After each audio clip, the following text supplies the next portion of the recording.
Indonesia also some players played in Japan before, and I know them.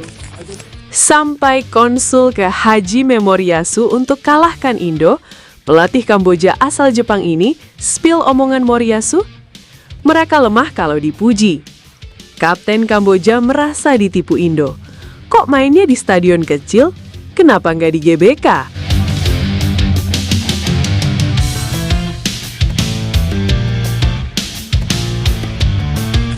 Malam ini bukan malam biasa. Malam ini, Stadion Pakansari Bogor akan menyala untuk pertama kalinya di Piala AFF 2026. Dan Timnas Indonesia akhirnya memulai perjalanan yang sudah ditunggu-tunggu oleh 270 juta rakyat Indonesia. Lawan pertama, Kamboja. Anchor Warriors, tim yang datang ke Bogor dalam kondisi yang tidak ideal. Karena 3 hari lalu, Kamboja baru saja dipermalukan Singapura 1-2 di kandang sendiri di Phnom Penh. Gol kemenangan Singapura tercipta di menit 90 tambah 11 lewat aksi Ilhan Fandi. Kamboja yang sudah hampir menyelamatkan 1 poin di injury time, tiba-tiba kehilangan semuanya di momen paling akhir.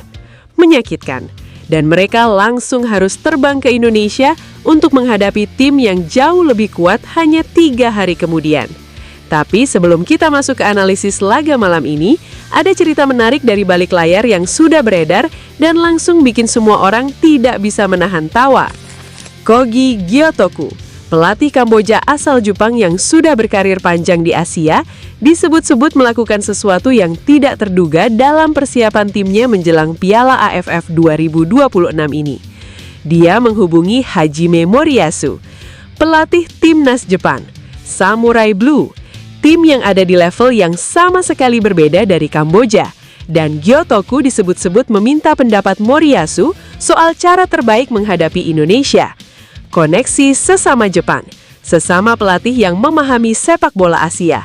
Dan Gyotoku ingin tahu dari orang yang paling tahu sepak bola Asia, apa kelemahan Indonesia yang bisa dieksploitasi. Dan Moriyasu disebut-sebut memberikan jawaban yang singkat tapi langsung menusuk. Mereka lemah kalau dipuji. Mereka lemah kalau dipuji. Maksudnya, kalau Indonesia terlalu banyak mendapat pujian sebelum pertandingan, kalau mereka terlalu percaya diri, kalau ekspektasi sudah terlalu tinggi, ada risiko mental yang bisa membuat mereka tidak tampil dengan intensitas yang seharusnya, seperti tim yang sudah merasa menang sebelum peluit berbunyi.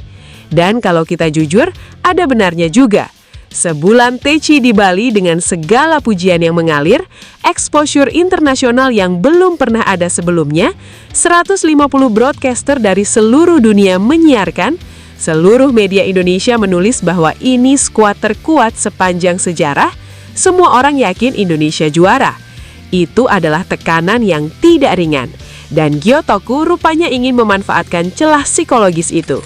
Tapi di sisi lain, ada drama lain dari kubu Kamboja yang langsung memancing reaksi dari netizen Indonesia. Hul Kim Hyu, kiper utama Kamboja yang juga menjadi salah satu pemain paling vokal di timnya, pemain dengan 20 caps untuk timnas Kamboja ini hadir di konferensi pers jelang laga di Stadion Pakansari dan langsung mengeluarkan kalimat yang membuat semua orang yang hadir menoleh. Dia sesumbar yakin 200% bisa mengalahkan Indonesia malam ini. 200%, bukan 100, tapi 200. Tapi bukan hanya itu, Hul Kim Hyu juga disebut-sebut tidak bisa menyembunyikan kekecewaannya saat melihat kondisi Stadion Pakansari dari luar, dan ekspresinya cukup mengundang tawa. Kok mainnya di stadion kecil? Kenapa nggak di GBK?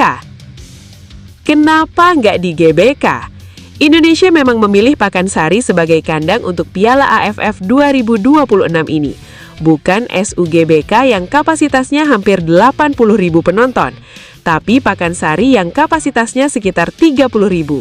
Keputusan yang dibuat dengan pertimbangan jarak, logistik, dan efisiensi operasional. Tapi buat Hul Kim Hyu, stadion yang lebih kecil rupanya terasa seperti penghinaan, seperti Indonesia tidak menganggap mereka lawan yang serius. Padahal justru sebaliknya, Pakansari yang lebih kecil justru lebih panas, lebih intim, lebih keras suaranya. dan 30.000 supporter Indonesia yang memadati Pakansari malam ini akan terasa lebih menghimpit dibanding 80.000 penonton yang tersebar di SUGBK. Tapi mari kita kembali ke substansi laga malam ini, karena ini yang paling penting. Kogi Gyotoku sendiri tidak menyembunyikan kondisi timnya yang tidak ideal.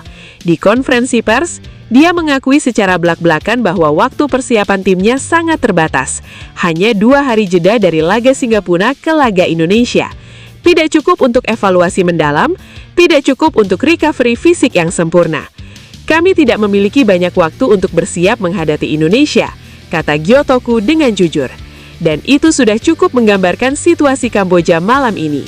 Tim yang masih lelah secara fisik, tim yang baru saja kalah dari Singapura di kandang sendiri, tim yang harus melakukan perjalanan jauh, dan tim yang kini menghadapi Indonesia yang sudah sebulan penuh bersiap di Bali dalam kondisi fisik yang jauh lebih segar. Tapi Gyotoku bukan pelatih yang menyerah begitu saja. Pria 61 tahun yang sudah melanglang buana melatih di Jepang, Bhutan, Nepal, dan kini Kamboja adalah sosok yang pengalaman dan ketenangannya tidak bisa diremehkan. Dia membangun pondasi sepak bola Kamboja dari junior sebelum akhirnya dipercaya menangani tim senior.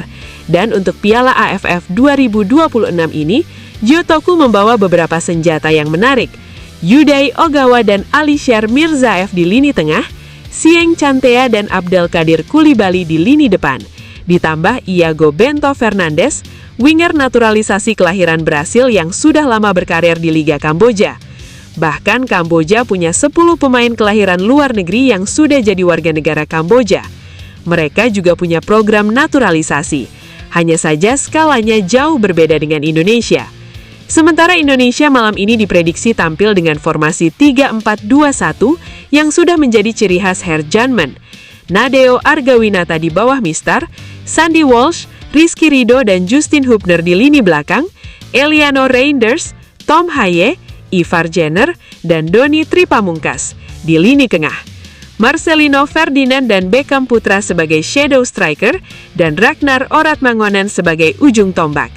Dari 17 pertemuan sepanjang sejarah antara Indonesia dan Kamboja sejak 1995, rekornya sangat meyakinkan. Indonesia menang 16 kali dan 1 kali imbang, mencetak total 76 gol. Belum pernah kalah sekalipun. Tapi statistik tidak pernah bermain di lapangan. Pemain yang bermain di lapangan. Dan malam ini, dengan semua beban harapan 270 juta rakyat Indonesia di punggung mereka, dengan debut resmi John Hartman di Piala AFF, dengan sebulan persiapan di Bali yang harus terbayar, dengan impian juara pertama yang sudah 30 tahun tertunda, Indonesia harus membuktikan satu hal, bahwa semua pujian yang diterima itu bukan lebay, bukan omong besar, tapi cerminan dari kualitas yang nyata. Moriyasu mungkin bilang Indonesia lemah kalau dipuji. Hul Kim Hyu yakin 200% bisa menang. Gyotoku sudah menyiapkan skenario kejutan. Tapi Pakansari malam ini penuh. 30.000 supporter yang sudah tidak sabar. Merah putih di mana-mana, dan satu tim yang sudah berlatih lebih keras dari siapapun selama sebulan terakhir. Jawaban Indonesia tidak ada di konferensi pers, tidak ada di sesi tanya-jawab media, tidak ada di komentar Hartman yang selalu terukur. Jawabannya ada di lapangan. Malam ini, pukul 8.30 WIB, Stadion Pakansari, Bogor. Ayo Garuda, sudah waktunya. Gimana menurut kalian? Berapa gol yang akan Indonesia cetak malam ini? Dan apakah Mitchell Baker akan debut dan langsung cetak gol? Komen di bawah, gue pengen tahu pendapat kalian.